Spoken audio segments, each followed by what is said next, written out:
Hello मेरे dear students. तो ये वीडियो उन सभी लोगों के लिए है जो क्लास 8 में है और अपने बोर्ड एग्ज़ाम 2023 का तैयारी कर रहे हैं। तो ये वीडियो उन सभी को लोगों के लिए काफ़ी इंपॉर्टेंट होने वाली है। तो यदि मेरे डियर स्टूडेंट्स यदि आप क्लास 8 में हैं तो इस वीडियो को शुरू से लेकर अंत तक ज़रूर देखिएगा। इस वीडियो में बच्चों मैथ का आज जो है दूसरा क्लास है, ठीक है। इससे पहले एक और क्लासेस हो चुकी है जो डे 1 क्लासेस था बच्चों, और डे 1 क्लासेस में हम लोग सेट 1 को कंप्लीट किए थे, ठीक है। और आज जो हम लोग डे 2 क्लासेस करेंगे इसमें हम लोग सेट 2 को कंप्लीट करेंगे। प्रत्येक जो सेट है बच्चों उसमें वेरी वेरी इंपॉर्टेंट क्वेश्चन को डाला गया है। आप लोग का एग्ज़ाम को बेहतर बनाने के लिए, 2023 के एग्ज़ाम को बेहतर बनाने के लिए प्रत्येक सब्जेक्ट का 8 मॉडल सेट तैयार किया गया है, ठीक है। तो यदि बच्चों आप इस 8 मॉडल सेट को कंप्लीट कर लेते हैं तो एक भी प्रश्न आप लोग का एग्जाम में नहीं छूटने वाला है बच्चों, एक भी प्रश्न आप लोग का नहीं छूटेगा। तो चलिए ज़्यादा लेट ना करते हुए हम लोग आगे बढ़ते हैं और इस सेट 2 को पूरे अच्छे से कंप्लीट करते हैं, ठीक है। तो ये है बच्चों आप लोग का 8 मॉडल सेट, जिसमें से हम लोग सेट 1 को कंप्लीट कर लिए पहले, ठीक है। और आज जो हम लोग करेंगे सेट 2 को कंप्लीट करेंगे। यदि आप सेट 1 को देखना चाहते हैं बच्चों तो डिस्क्रिप्शन बॉक्स में लिंक दे दिए हैं, वहाँ से जाकर आप पूरे का पूरा सेट को देख सकते हैं, ठीक है। तो चलिए इसका दूसरा सेट को आज हम लोग देखते हैं। चलिए इस दूसरा सेट में क्या क्या इंपॉर्टेंट क्वेश्चन को डाला गया है उसको हम लोग देखते हैं। तो देखिए सबसे पहला क्वेश्चन जो कि काफ़ी इंपॉर्टेंट है, क्या लिखा हुआ है, 3/4 का व्युत्क्रम होगा। तो सिंपल सी बात है बच्चों कि व्युत्क्रम का मतलब होता है उल्टा। क्या होता है? उल्टा। अब बताओ 3/4 का उल्टा क्या होगा बच्चों? तो इसका जस्ट उल्टा कर देंगे तो क्या हो जाएगा, 4/3 हो जाएगा, ठीक है। 3/4 का उल्टा 4/3। अब देखो कौन सा ऑप्शन में है, तो ऑप्शन नंबर 1 में है, तो ऑप्शन नंबर 1 इसका राइट हो जाएगा। चलिए अब बढ़ते हैं हम लोग दूसरा क्वेश्चन में। बहुत ही इजी तरीके से समझाया जाएगा बच्चों, बहुत ही इजी तरीके से, एकदम कमज़ोर से कमज़ोर बच्चे भी बढ़िया से समझ जाएंगे। अब देखिए इसका दूसरा क्वेश्चन क्या बोला है, 8100 का वर्गमूल निकालने बोला है, ठीक है। कितना का बोला है, 8100 का वर्गमूल निकालने बोला है। वर्गमूल का साइन तो यही होता है, चलो पता है। अब 8100 यहाँ पे हम क्या कर देंगे, लिख दिए। अब इसको हम लोग गुणनखंड कर देंगे, तोड़ेंगे, ठीक है।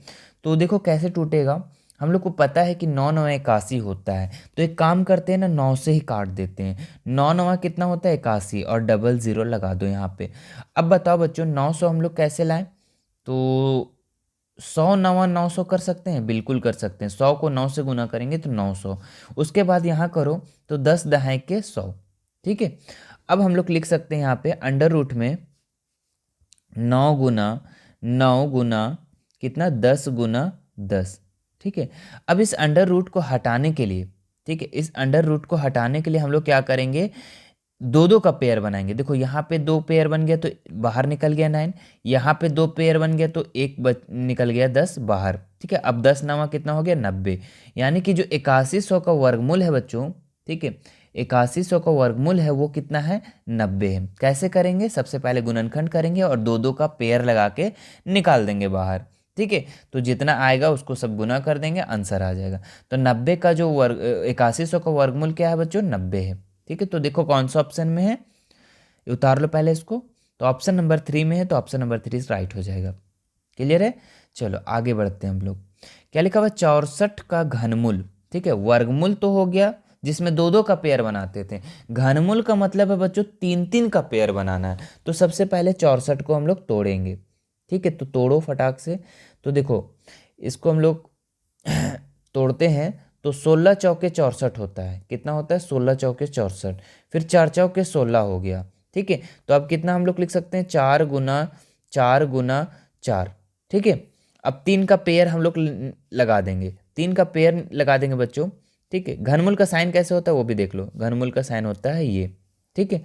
यहाँ पे 3 लिखा जाता है। अब देखो 3 का पेयर लगाएंगे और एक बाहर निकाल देंगे। देखो घनमूल में 3 पेयर लगाना है, वर्गमूल में 2, याद रखना, ठीक है। अब यहाँ पे से एक 4 बाहर निकल गया, अब 4 बाहर निकल गया, यानी कि जो 64 का घनमूल है वो कितना है, 4 है। तो ऑप्शन नंबर 3 इसका राइट हो जाएगा। चलो आगे बढ़ते हैं बच्चों, ठीक है, क्या लिखा हुआ है, 999 के पावर में 0 लिखा हुआ है। ठीक है, इससे पहले वाले सेट में भी हमने एक चीज़ बताया था बच्चों कि दुनिया का कोई मान रहे, ठीक है, कोई भी संख्या रहे, दुनिया का कोई भी संख्या रहे, अगर उसके पावर में 0 है बच्चों तो उसका ऑलवेज मान कितना होगा, 1 होगा। कितना होगा, ऑलवेज मान 1 होगा। तो कौन सा ऑप्शन हो जाएगा, ऑप्शन नंबर 2 हो जाएगा। ठीक है, 1। क्लियर है, बता रहा हूं कि दुनिया का कोई भी संख्या अगर उसके पावर में 0 रहा तो उसका ऑलवेज मान 1 होगा। याद रखना है, बस इतना ही याद रखना है। ठीक है, चलो अब 5वां नंबर क्वेश्चन में आ जाओ। 5वां नंबर में क्वेश्चन क्या बोला है, 39 का व्यापक रूप। व्यापक का मतलब होता है बच्चों इसको बड़ा करना। ठीक है, तो इसका बड़ा रूप कैसे होगा, तो पहला ऑप्शन देख लो, होता है कि नहीं, 9 गुना 10 लिखा हुआ है और इंटू प्लस में 3, तो 9 दहे के 90 और प्लस 3 93 हो गया, तो ये तो गलत हो गया सबसे पहला। ठीक है, चलो अब दूसरा देख लो। तो दूसरा को देखो, 10 9 90, 90 हो रहा है और प्लस 3, तो यहाँ पे भी वही सेम हो रहा है। ठीक है, 93 हो जा रहा है, जो कि हमको 39 लाना है, तो ये भी कट गया। तीसरा में आ जाओ। तीसरा में देखो बच्चों क्या लिखा हुआ है, 10 तिया 30। ठीक है, 30 हो गया और प्लस में क्या है, 9, तो प्लस में 9 लिख दो। 30 और 9 39। हाँ 39 ही लाना था ना, हाँ 39 ही लाना था, यानी कि ऑप्शन नंबर 3 इसका राइट हो जाएगा। ठीक है, एक बार चेक कर लेते हैं बच्चों, चौथा नंबर भी ऑप्शन 3 तो राइट हो गया। टिक कर लो अच्छे से अपने से। ठीक है, कॉपी में उतारना उतार लो। ठीक है, अब देखो ये इसका चौथा नंबर में, तो कितना हो गया, 9 तिया 27 और प्लस 10 कितना हो गया, 37। क्या 37 है, नहीं है, यहाँ 39 है ना, तो ऑप्शन नंबर 3 ही राइट था। ठीक है, बाकी सब गलत है। ठीक है, चलो आगे बढ़ते हैं बच्चों। छठा नंबर में क्या बोला है, एक पदी व्यंजक है। ठीक है, हमने बताया था बच्चों कि एक पदी, द्विपदी और त्रिपदी, 3 इस तरीके से होता है। ठीक है, तो जिसमें एक पदी व्यंजक पूछ रहा है, तो देखो पहला ऑप्शन में तो कितना पद है, एक पद और 2 पद, यानी कि ये द्विपदी है। दूसरा में देखो तो ये एक ही पद है बच्चों। ठीक है, 2xy ये क्या है, एक ही पद है। ठीक है, तो ऑप्शन नंबर 2 इसका राइट हो जाएगा। ठीक है, एक बार हम लोग और भी ऑप्शन को देख लेते हैं। तो ये द्विपदी हो गया, तीसरा भी ऑप्शन द्विपदी हो गया और ये चौथा भी ऑप्शन द्विपदी हो गया। ठीक है, लेकिन ये दूसरा ऑप्शन है, ये क्या है, एक पदी है। ठीक है, चलो तो ऑप्शन नंबर 2 इसका राइट हो जाएगा। चलिए आगे बढ़ते हैं हम लोग बच्चों। क्या लिखा हुआ है, x-3 प्लस और 12 प्लस 2x का योगफल निकालना है, मतलब दोनों को जोड़ना है। तो x प्लस 3 और जोड़ में लिख देंगे 12 प्लस 2x। अब जोड़ दो फटाक से, तो ये भी प्लस में है, देखो इधर x भी प्लस में है और ये भी 2x भी प्लस में, तो कितना हो जाएगा, 3x। और 12 और 3 कितना हो जाएगा बच्चों, 15 हो जाएगा। ठीक है, 12 और 3 कितना हो जाएगा, 15। तो कौन सा ऑप्शन हो जाएगा देखो तो ऑप्शन नंबर, हाँ ऑप्शन नंबर 3 इसका राइट हो जाएगा। ठीक है, कितना आसान है बताओ, सब दोनों को जोड़ने बोला था तो जोड़ दिए। अब आगे बनाते हैं हम लोग। क्या लिखा हुआ 8वां नंबर में, x² - 9 लिखा हुआ है। ठीक है, x² - 9। अब इसको कैसे बनाएंगे, गुणनखंड करने बोल रहा है, तो अच्छा इसको हम लोग ऐसे लिख सकते हैं, x² - 9 को लिख सकते हैं 3 का स्क्वायर, बिल्कुल लिख सकते हैं। ठीक है, अब यहाँ पे क्या हो गया, ध्यान दो, एक फॉर्मूला हमने बताया था, क्या बताया था, a + b into a - b is equal to क्या होता है, a² - b²। ठीक है, तो a² - b² का फॉर्मूला क्या हो गया बच्चों, ठीक है, a² - b² का formula a + b into a - b, तो यहाँ पे हम लोग बैठा देंगे। a कितना है, x है, b कितना है, 3 है, तो a + b हो गया और इधर a - b, a कितना है x, b कितना है 3, a - b। ठीक है, तो a + b into a - b, तो देखो x + 3 इंटू x - 3, देखो कहाँ पे x + 3 x - 3, तो ऑप्शन नंबर 3 में नज़र आ रहा है बच्चों। ठीक है, तो उतार लो पहले इसको। हाँ, तो ऑप्शन नंबर 3 इसका राइट हो जाएगा। चलिए आगे बढ़ते हैं हम लोग। आगे क्वेश्चन क्या लिखा हुआ है, x² + 2ab + b² का गुणनखंड होगा। ठीक है, तो बहुत ही आसान सवाल है। ये देखने से आपको एक चीज़ लग रहा होगा कि किसी चीज़ का फॉर्मूला है। ठीक है, किसका फॉर्मूला है, तो इसका फॉर्मूला नहीं है, a + b का होल स्क्वायर का, a + b का होल स्क्वायर का फॉर्मूला है या नहीं है, बिल्कुल है। अच्छा, a + b का होल स्क्वायर को हम लोग ऐसे लिख सकते हैं, a + b और एक और a + b, बिल्कुल लिख सकते हैं। ठीक है, चूंकि हम लोग 2 का स्क्वायर करते हैं तो 2 गुना 2 लिखते हैं ना जी, लिखते हैं, तो यहाँ पे भी तो हम लोग ऐसे लिख सकते हैं। ठीक है, ए प्लस बी और ए प्लस बी 2 बार लिख सकते हैं। तो ए प्लस बी कहाँ है, तो ऑप्शन नंबर 1 में है, तो ऑप्शन नंबर 1 इसका राइट हो जाएगा। ठीक है, चलो आगे बनाते हैं अब हम लोग। क्या लिखा हुआ है इसमें कि x का मान ज्ञात करना, बहुत ही आसान सवाल है बच्चों। ठीक है, x का मान कैसे निकालेंगे हम लोग, ध्यान देना। समीकरण दिया हुआ है, लिखा हुआ है 2x प्लस 3 बराबर 5। ठीक है, यही ना दिया हुआ है। अब हम लोग इसका x का मान निकालना है, तो सबसे पहले लिखेंगे 2x का 2x रहने दो और यहाँ बराबर दे दो, 5 का यहाँ लिख दो। 3 जो है ना बच्चों इधर ले आ जाओ, क्यों, क्योंकि संख्या है तो संख्या साइड ले आओ, तो प्लस में तो इधर आके किस में हो जाएगा, माइनस में। तो 2x बराबर क्या हो जाएगा, 5 में से 3 गया तो 2 बचेगा, तो x बराबर क्या हो जाएगा बच्चों, 2। और यहाँ पे गुना में था तो इधर आके 2 किधर हो जाएगा, बट्टा में। अब 2 एक का 2, यानी x का मान कितना आ गया, 1 आ गया, x का मान 1। तो x का मान 1 कहाँ है बच्चों, तो ऑप्शन नंबर 2 में है, तो ऑप्शन नंबर 2 इसका राइट हो जाएगा। क्लियर हुआ, चलो आगे बनाते हैं। इतना स्क्रीनशॉट लेना है तो ले लो। चलो आगे बनाते हैं बच्चों। ठीक है, वीडियो अगर अच्छा लग रहा हो बच्चों तो ज़्यादा से ज़्यादा शेयर कीजिए, ठीक है, लाइक कीजिए और कमेंट कीजिए। ठीक है, ताकि आपको आने वाले वीडियो जो होगा, ठीक है, जो सेट 3 होगा बहुत जल्द अपलोड कर दिया जाएगा। ठीक है, आप जैसा कमेंट जितना जल्दी करेंगे। चलो 11 नंबर सवाल देखते हैं हम लोग। क्या लिखा हुआ है, संख्या x और 5 का योग 12 है तो समीकरण होगा। बिल्कुल, क्या करना है, दोनों का योगफल करना है, x प्लस 5 का योगफल कर देना है। यही नहीं बोला है, x और 5 का योग, और योग कितना है, 12 है, तो x और 5 का योग कितना है, 12 है, तो x प्लस 5 बराबर 12। तो देखो x प्लस 5 बराबर 12 कहाँ है, x प्लस 5 बराबर 12 ऑप्शन नंबर 3 में, तो ऑप्शन नंबर 3 राइट हो जाएगा। सिंपल सी बात था। चलो आगे बनाते हैं। क्या लिखा हुआ 12 नंबर सवाल बच्चों। क्या लिखा हुआ, 50 विद्यार्थियों में 72 विद्यार्थी, कितना, 72% विद्यार्थी गणित में रुचि रखते, कितने प्रतिशत विद्यार्थी गणित में रुचि नहीं रखते हैं। ठीक है, और आपका सारा आंसर जो दिया हुआ है प्रतिशत में दिया हुआ है। ठीक है, तो कोई भी चीज़ जो होता है बच्चों वो कितना परसेंट होता है, 100%। कितना होता है, 100%। अच्छा अब जान लो कि इसकी गणित में कितना लोग इंटरेस्टेड ले रहा है, रुचि कितना लोग ले रहा है, 72 को। ठीक है, तो कितना लोग नहीं ले रहा है, तो 100 में से क्या करेंगे, 72 को घटा देंगे। तो घटा दो जल्दी से, 10 में 2 गया तो 8, और 9 में 2 गया तो 9 में 7 गया तो 2, यानी कि कितना हो गया, 28%।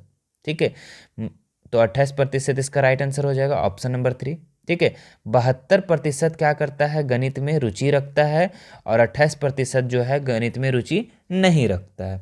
ठीक है, चलो कैसे किए, तो 100 में से 72 को घटा दिए। आगे बनाते बच्चों 13 नंबर। क्या लिखा हुआ है, 16 पेंसिल का मूल्य 64 रुपया, तो 144 रुपये में कितने पेंसिल प्राप्त किए जा सकते हैं। ठीक है, तो 16 पेंसिल का, ठीक है, 16 पेंसिल का मूल्य कितना है जी, का मूल्य कितना है, 144, यही ना है, नहीं 64 है, तो 64 लिख देंगे। तो एक पेंसिल का पहले पहले मूल्य निकाल लेते हैं हम लोग। तो एक पेंसिल का मूल्य कितना हो जाएगा बच्चों, 64/16, 64/16। अब काटेंगे, 16 चौके 64, यानी एक पेंसिल का मूल्य कितना हो गया, 4 रुपया। ठीक है, तो 144 रुपया में कितना पेंसिल खरीदा जाएगा, यही ना क्वेश्चन पूछ रहा है। तो 144 को हम डिवाइड कर देंगे, मेरे पास कितना पैसा है बच्चों, 144 रुपया। एक पेंसिल का दाम कितना है, तो 4 रुपया, तो 4 से डिवाइड कर देंगे, तो 4 तिया 12, कितना बचा होगा, 2 और 24, 4 छक 24, यानी 36। ठीक है, कितना पेंसिल खरीदा जा सकता है 144 रुपये में, तो 36 पेंसिल। तो देखो कौन सा ऑप्शन में बच्चों, तो ऑप्शन नंबर 3 में है, तो ऑप्शन नंबर 3 इसका राइट कर देंगे। इतना उतार लो पहले। चलो ऑप्शन नंबर 3 राइट हो गया। आगे बनाते हैं। क्या लिखा हुआ है, दी गई आकृति में x का मान ज्ञात करना है। ठीक है, चलो x का मान अब हम लोग ज्ञात करेंगे। कैसे ज्ञात करेंगे, पहले चित्र को ध्यान से देखो। ये एक त्रिभुज है, ठीक है, और त्रिभुज का बाह्य कोण का मान निकालने बोल रहा है, इसका मान निकालने बोल रहा है। ठीक है, तो त्रिभुज का जो बाह्य कोणों का योग होता है बच्चों, वो होता है आपका 360। कितना होता है, 360 होता है, जिसमें से दो का मान पहले से ऑलरेडी दे रखा है। कितना कितना दिया है? 140 और 120। दोनों को जोड़ करके अगर 360 में से हम घटा देते हैं तो इसका आंसर आएगा कि नहीं आएगा? बिल्कुल आएगा। तो दोनों को जोड़ दो, 140 और 120 कितना हो जाएगा? 0 का 0, 4 2 6 और 2 यानी 260, है ना। मतलब कि ये दोनों कोण को मिला करके 260 हो गया। तो इसका कितना होगा बच्चों? तो 260 इसमें घटा दो तो कितना बचेगा? 100। यानी कि x का मान जो हो जाएगा बच्चों वो कितना हो जाएगा? 100 हो जाएगा। ठीक है, कैसे होगा? ये 120, ये 140, ये 100। अब सबको जोड़ करके देखो 360 आता है कि नहीं? बिल्कुल आएगा बच्चों, बिल्कुल आएगा। ठीक है, चूंकि त्रिभुज का बाह्य कोणों का योग कितना होता है? 360 होता है, ये याद रखना है। ठीक है, तो देखो कौन सा ऑप्शन में बच्चों? 100। ऑप्शन नंबर कौन सा में है? 100। तो ऑप्शन नंबर 100 जो है ऑप्शन नंबर 1 में है। ठीक है, चलो, और तो ऑप्शन नंबर हो गया 100। चलो आगे देखते हैं हम लोग 15 नंबर सवाल। क्या लिखा हुआ? इनमें से कौन त्रिमीय नहीं है, मतलब 3D कौन नहीं है ना। तो घन, घन भी तो 3D है बच्चों। ठीक है, उसका ऊंचाई, लंबाई, चौड़ाई सब होता है। तो ये क्या हो गया? 3D हो गया। ठीक है, इसका छाया बनता है। घनाभ है, घनाभ भी क्या है? माचिस के डिब्बा, वो भी तो 3D एक तरह से देखो। तो ऑप्शन नंबर 2 भी जो है, ठीक है, ये भी क्या है? त्रिमीय है, 3D है। गोला भी आपका 3D है। ठीक है, देखो 3D का मतलब है ना कि एक जगह से दूसरे जगह आप ले जा सकते हो उस चीज़ को। ठीक है, 3D मतलब उसका चारों साइड दिखे, ऊपर नीचे सब चीज़ दिखे। ठीक है, तो उसको हम लोग क्या बोलते हैं? 3D में। अब त्रिभुज बताओ, त्रिभुज, त्रिभुज जो है क्या उसका हम चारों साइड देख सकते हैं? नहीं देख सकते वो। तो त्रिभुज जो है ना उसको सिर्फ हम ड्रॉ कर सकते हैं, उसको छाप सकते हैं। ठीक है, वो आकार बता सकते हैं, लेकिन वो कोई 3D नहीं है। ठीक है, तो ऑप्शन नंबर 4 जो होगा इसका राइट हो जाएगा कि ये जो है 3D नहीं है, बाकी सब 3D है बच्चों। ठीक है, चलो आगे देखते हैं हम लोग। एक चतुर्भुज में कितने विकर्ण होते हैं? तो चतुर्भुज में कितना विकर्ण होता है? 1 2, मतलब 2 विकर्ण। तो ऑप्शन नंबर 2 इसका राइट हो जाएगा। आगे देखिए 17 नंबर सवाल क्या लिखा हुआ है? एक समलंब चतुर्भुज की समांतर भुजाओं की माप 6 और 8 है, तो इनके बीच की दूरी 3 है, तो क्षेत्रफल ज्ञात करना है चतुर्भुज का, है ना। तो आपको जानना होगा बच्चों समलंब, समलंब चतुर्भुज का क्षेत्रफल। ठीक है, समलंब चतुर्भुज का क्षेत्रफल। तो समलंब चतुर्भुज का क्षेत्रफल आपको याद रखना है बच्चों, क्या होता है? 1/2 A+B, A+B इंटू एच, जहाँ A+B जो होता है बच्चों वो होता है समांतर भुजाओं का योग, है ना। चलो बैठाते हैं। तो 1/2, देखो A कितना दिया हुआ है? 6, तो 6 लिख देंगे। और B कितना दिया बच्चों? 8, तो 8 लिख देंगे। समांतर भुजाओं का योग हो गया। और H कितना? ऊंचाई जो बीच की दूरी दिया हुआ था 3, तो 3 लिख देंगे। कितना हो जाएगा? 1/2, 8 6 14 इंटू 3, है ना। तो इसको काट दो, कटेगा तो 7 दूनी 14। अब 7 को 3 से गुना करेंगे, कितना हो जाएगा बच्चों? 21। चूंकि 7 और 3 ही ऊपर बचा हुआ है, तो 7 या 21, है ना। सब सेंटीमीटर में, हाँ, तो सेंटीमीटर क्या हो जाएगा? स्क्वायर हो जाएगा। तो 21 सेंटीमीटर, यानी कि ऑप्शन नंबर कहाँ नज़र आ रहा है? तो ऑप्शन नंबर 3 नज़र आ रहा है बच्चों। तो ऑप्शन नंबर 3 इसका राइट हो जाएगा। ठीक है, तो उतार लो इसको। आगे बनाते हैं 18 नंबर सवाल। क्या लिखा हुआ? एक घन जिसकी भुजा 7 सेंटीमीटर दी हुई है, तो इसका आयतन निकालना है। ठीक है, तो घन का आयतन क्या होता है बच्चों? घन का आयतन, तो घन का जो आयतन होता है वो AQ होता है। क्या होता है? AQ, मतलब भुजा Q।